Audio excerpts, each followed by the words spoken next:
A whole lot of people got this particular expression wrong. How did they get it wrong? What they did was to write equals to, they subtracted 9 from 36 and they gave them 27, okay? And they wrote square root here, then divide by 3, okay? Now from here, they wrote equal to square root of, remember that 27 equals 9 multiplied by 3, okay? So this is the next thing they wrote, then divided by 3. So from here, the next thing they did was to apply this radical rule.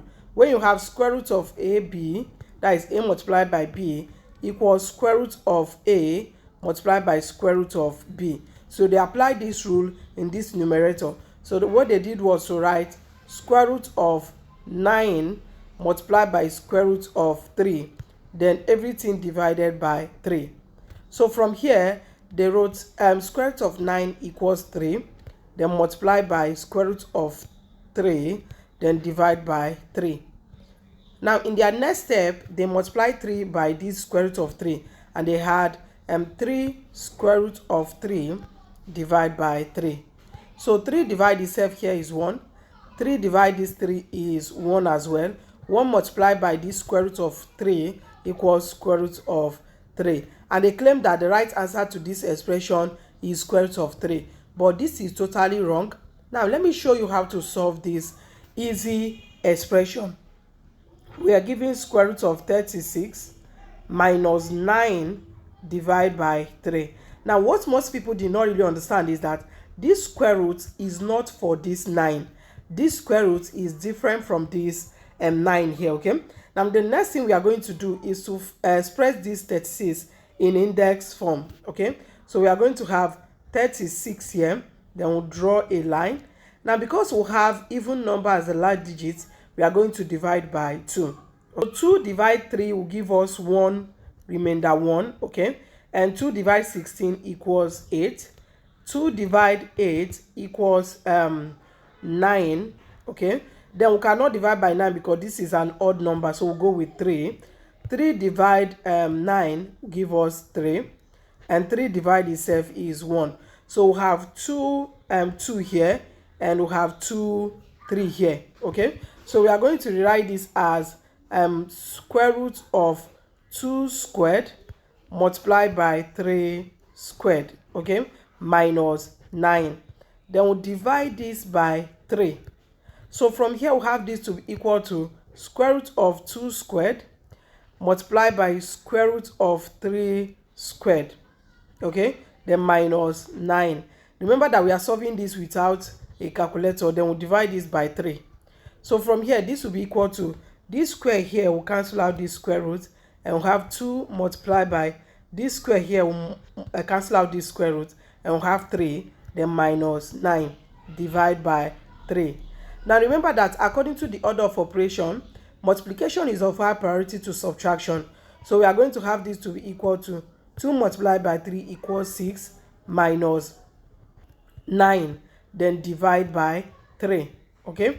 So this will be equal to 6 minus 9 will give us minus 3, then divide by 3, okay? Now 3 divide itself is 1. 3 divide minus 3 equals minus 1. So we'll have our answer as minus 1, okay, as the right answer. Now let's look into another complicated and interesting question.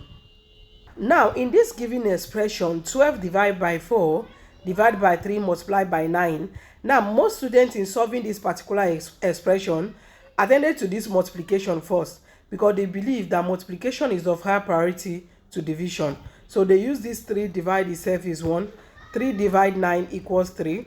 So they rewrote this expression as 12 divide by 4, then multiply by 3. Okay, so from here they wrote 12 divide by 4 multiplied by 3 equals 12. And 12 divided by 12 equals 1. But this is totally wrong because according to the order of operation, which is PEMDAS, let's write that down, PEMDAS, okay, where P is parentheses, E is exponent, M is multiplication, and D is division. And please note that this multiplication and division are of the same priority. That is to say, because we have both of them in an expression in this case, irrespective of their position, we have to solve from the left to the right, okay? Because we have division first, we cannot say that because division is last here, then we will now multiply. What to do is to divide before multiplication. And in this case, where we have a fraction dividing this one can be divided by 1. So we have two fractions dividing each other.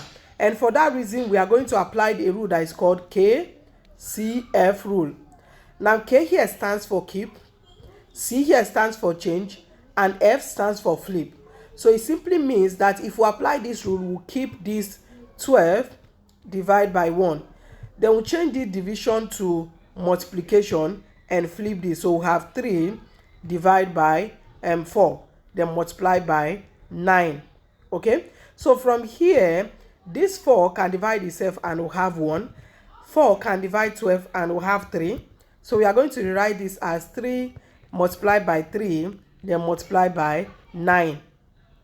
So according to the order of operation, when you have more than one multiplication in an expression, you have to solve from the left to the right.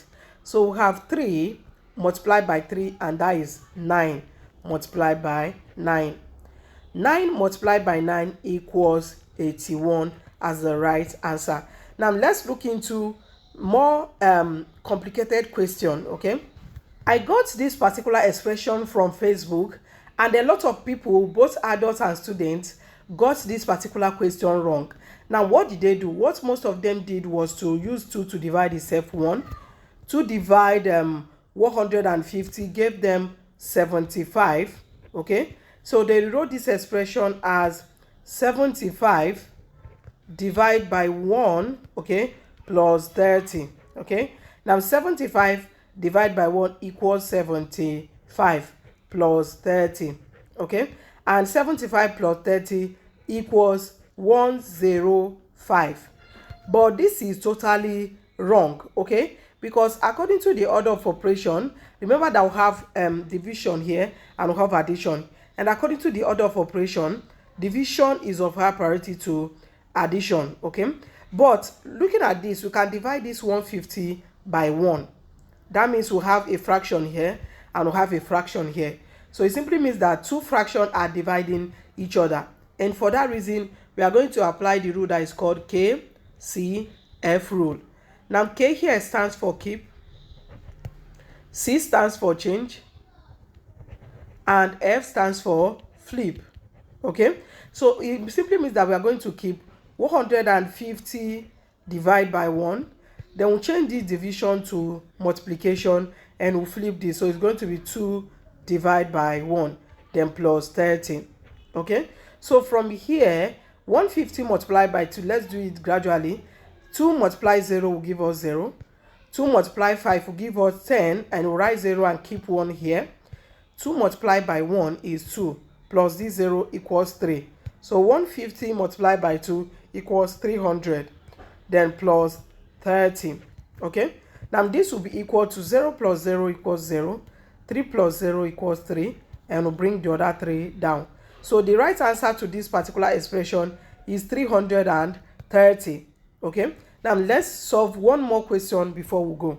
Now in this given expression, which is square root of 64 divided by 20 divide by 4 then divide by 100.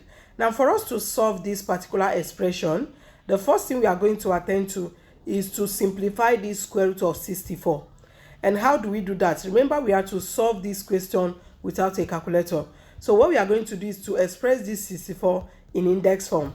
So we are going to write 64 here, and we are going to divide through by 2 because the last digit here is an even number. So we'll divide 6 by 2 and it will give us 3. We'll divide 4 by 2 and it will give us 2. So 2 divide 3 will give us 1, remainder 1. And 2 divide 12 equals 6. Okay? So 2 divide 16 equals 8. And 2 divide 8 equals 4. And 2 divide 4 equals 2. 2 divide itself is 1. So how many 2 do we have here? 1, 2, 3, 4, 5, 6. So we have square root of 2, sorry, we have square root of 2 exponent 6 divide by 20, then divide by 4, divide by 100. Okay, so from here we can rewrite this as 2 exponent 6, then in parentheses 1 divided by 2. And this square root is the same thing as 1 divided by 2. So we'll divide this by 20, then divide by 4, divide by 100. Okay, so from here, this 6 will be multiplying this 1 divided by 2. And if that is the case, it simply means that we are going to use these 2 to divide itself 1. 2 divide 6 will give us 3. So we have 2 exponent 3, okay, divide by 20, then divide by 4, divide by 100. So 2 exponent 3 simply means 2 multiplied by 2 multiplied by 2. 2 multiplied by 2 equals 4. 4 multiplied by 2 equals 8. So we'll have this as 8 divide by 20, then divide by 4, divide by 100. Okay, so from here, 4 divide 8 will give us 2.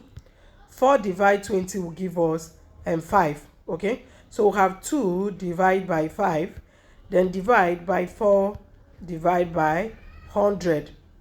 So from here, 4 divide itself is 1. 4 divide 100 will give us 25.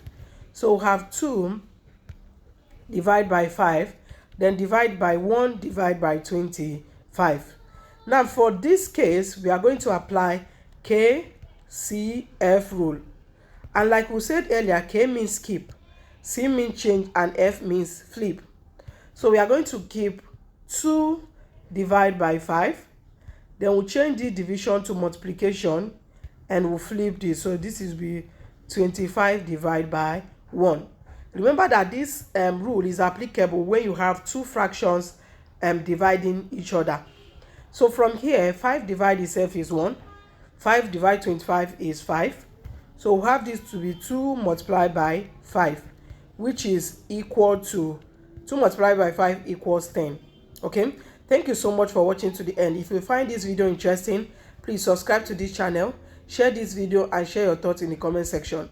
Bye.